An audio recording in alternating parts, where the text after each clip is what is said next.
Hello and welcome to the NewWorldReview, your source for everything anime and manga, and today we are here for some grand speculation because I would like to, as best we can, determine the Nen Affinity of one Paristan hill. But before we get into it, we are going to be playing a bit of a game with this exploration because I want you, yes you, to guess what my conclusion is going to be before the end of the video. So please do make your prediction in the comments below right now. Do you think Paristan will be an enhancer, transmuter, manipulator, emitter, conjurer, or specialist? And if your prediction is wrong, then your punishment will be to subscribe to the NewWorldReview, which will admittedly grant you regular hunt-on content uploaded straight into your YouTube feed, so I think it's pretty win-win. But this topic comes after the extensive examination I performed trying to determine Jing's Nen Affinity, which I think went fairly well and gave us a whole ton of insight into the character and how he applies himself. So as a result, I wanted to take this a step further and tackle a much more complex puzzle, being Paristan, which starts with a pretty tricky problem to solve, being that, to the best of our knowledge, we have not really seen a confirmed use of Nen from Paristan. And this is very different to Jing because we did at least have examples of him performing the art of emission. Meanwhile, Paristan's Nen use is, well, it's more speculative and interpretive. Basically, we do have two examples of potential use, but only in regards to basic applications. The first of which would be a maybe invocation of Ren against Cheadle during the whole chairman election affair. And now this is much more obvious in the manga than the anime, because Ren, and I guess Nen in general, is portrayed very differently across the two mediums. In the 2011 anime, you would probably be labeled as a kook conspiracy theorist for trying to read Nen use into this scene. But when we take a look at the manga, we have this very intriguing sound effect being VUM. Or actually, it's not even that vigorous, it's more of a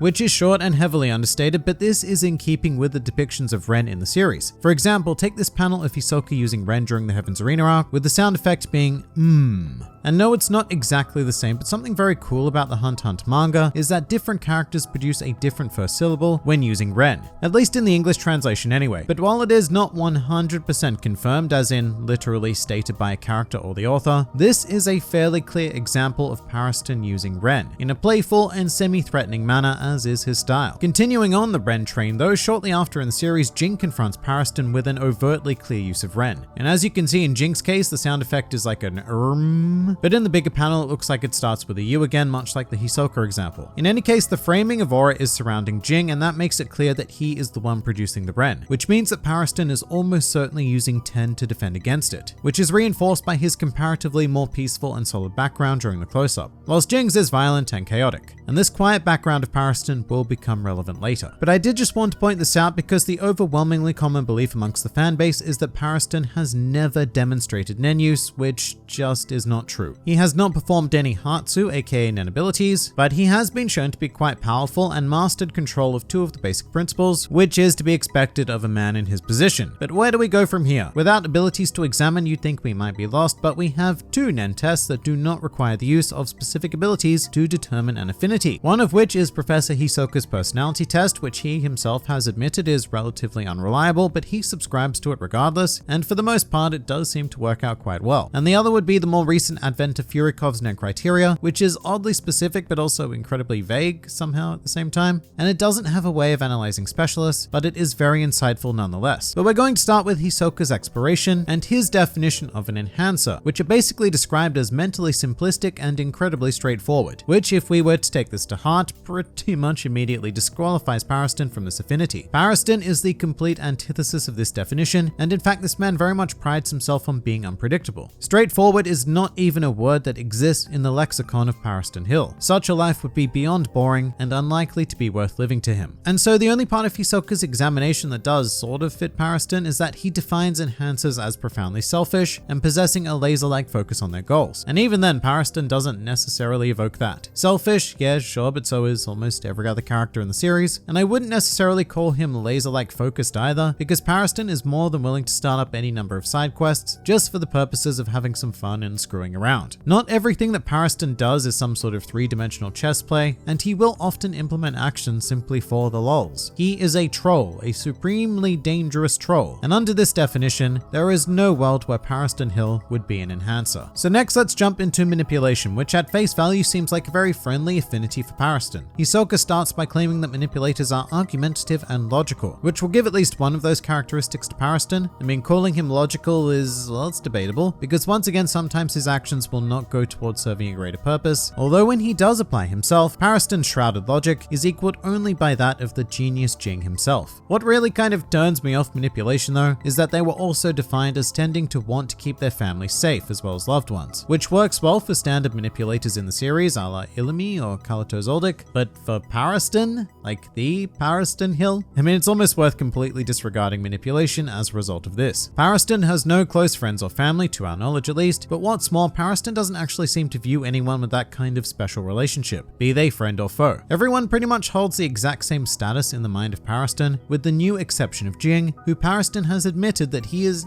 just now beginning to hate. So no one is precious to Paristan, and furthermore, manipulation would probably be useless to him because he can manipulate the world enough with his mind as it is. No need for Nen whatsoever. So we'll skip ahead to Conjuration time now, and going into this, I thought that other than maybe specialization, this would be a pretty good fit for Paristan. But like everything else so far, it presents a slight enigma. Hisoka defines conjurers as highly strung, overly serious, stoic, and nervous, none of which applies to Paristan whatsoever, as he is flippant, excessively chill, and perfectly in control at all times. There is no rattling Paristan. Even Jing hasn't quite managed to break that yet. But the next part would be fairly spot on, which is that conjurers are always on guard, highly observant, very logical, and rarely fall into traps, most of which pretty well defines Paristan. He might not look it, but he has never been off guard in any appearance he has made in the series. And a lot of that might just be due to his sheer mental acuity, but Paristan is always using his mind to its fullest. There is never a moment of relaxing his thought process, and describing him as merely observant does not do the character justice in any way, shape, or form. So while there is a clear contradiction with the conjurer definition, this is definitely the closest we've come so far to saying, yeah, I guess that could be right. So let's see if we can get a bit closer. So on to Transmutation, which starts out pretty damn strongly, with Hisoka defining them/himself as whimsical, prone to deceit, and of course fickle. And this was the line that set off alarm bells in me during the Jing video, because I think that's a fairly accurate description of him. However, it is somehow an even better characterization of Paristan. Whimsical in particular is a beautiful word, because we've well and truly established that facet of Paristan by now. He's obviously just a tiny bit prone to a bit of the old deceit, and as for fickle, well, his attention does make very sharp shifts on a regular basis. And you know, it's something I've not really thought about until just before now, but the personality similarities between Hisoka and Paristan are pretty incredible. It's just that with Hisoka we have the advantage of knowing exactly what his goal is, whereas Paristan's is still shrouded in mystery. Or maybe Paristan doesn't even have a long-term goal. Maybe Paristan is what Hisoka would have been if he had no passion. A truly terrifying, empty genius. But none of the transmuter definition goes on to contradict what we know of Paristan, and in fact a lot of it just repeats itself by continuing to state that transmuters make great efforts to hide their abilities and intentions. So with this criteria alone, I'd say that transmutation is pretty bang on the money here. We do still have two more to explore though, one of which is emission, which is another completely counterintuitive affinity, allegedly consisting of individuals who are short-tempered and not detailed-oriented. So you can think Leoria basically, and not quite Paristan. Not quite Paristan at all. Even at his most whimsical, Paristan is eagerly analyzing every last detail of a situation at hand. And Hisoka's criteria basically goes on to emphasize how impulsive emitters are, which you may think applies to Paristan because his actions certainly can seem impulsive from the outside, but even if he's just playing a bit of a mental game, they are not. His actions are very well thought out, so emission seems highly unlikely. And finally, we have specialization, users of which are described as independent and charismatic, another one that rang some nice bells with Jing, and it's going to do the same for Paristan. Because while those who have to deal with Paristan regularly tend to despise him, he does have this innate ability to charm and gather people around him, whilst remaining effectively independent, which is another specifically stated specialist trait. Another being that they generally won't say anything of importance, preferring to keep that information to themselves, which is continuing to be pretty perfect really. It would be quite easy to see Paristan slipping into the slot of a specialist. But that is only according to one examination, and Furikov tends to have other ideas when it comes to Nen classification, and his criteria is mostly about body language and demonstrated use of 10. So this is where the initial exploration of Paristan's Nen use may be quite handy, because Furikov can divide Nen users into 3 broad categories after recognizing the characteristics of their 10. The first of which is conjurer exclusive. Apparently conjurers have this habit of surrounding their favorite body parts with a very strong layer of 10, whilst the rest of their bodies possess a comparatively gentle layer. And because we only have a close-up of Paristan to deal with here, I can't deny that it may be possible that his 10 is stronger around a certain body part part of choice, but what I can say is that it is definitely quite gentle, which becomes more important with enhancers and transmuters, who according to Furikov has this almost perfect shroud of gentle 10 encasing them the more skilled they are. The logic being that straightforward enhancers don't want to reveal their favored mechanism of attack, and for transmuters it's more of a natural sneakiness and deceitful practice. And this panel of Pariston is definitely in keeping with that. His 10 appears to be quite gentle and consistent in the face of Jing's casually raging Ren, so this feels like another potential win for transmutation. With emitters and manipulators though, Furikov states that their 10 becomes darker whilst attempting to hold it back, and Pariston's aura is palpable here, although it is certainly not dark. But I suppose that could be explained by him not making any effort to attempt to hide it if he was to be one of those affinities. It just doesn't feel quite right though, because I'm not sure how easy it would be to hold back against someone like Jing, but at the same time, as powerful as this looks, the two of them are almost certainly still flirting with the idea of conflict. Neither one of them has gotten serious at this stage, so it's hard to determine what holding back aura would mean. Oh, and one more fun thing, in terms of body language, apparently conjurers tend to keep their dominant hand, by which I mean the most useful, for enacting Nen abilities free as much as they can, which is certainly true of characters like Kurapika. And with Pariston, he is mostly seen occupying his right hand, however there are more than a few examples of him occupying the left, so that can't really be used as a solid gauge in this particular situation. But here we are now, and I think that this may end up being even easier to determine than Jing's affinity. Enhancement is something that I think we can cross off immediately. Pariston just does not suit the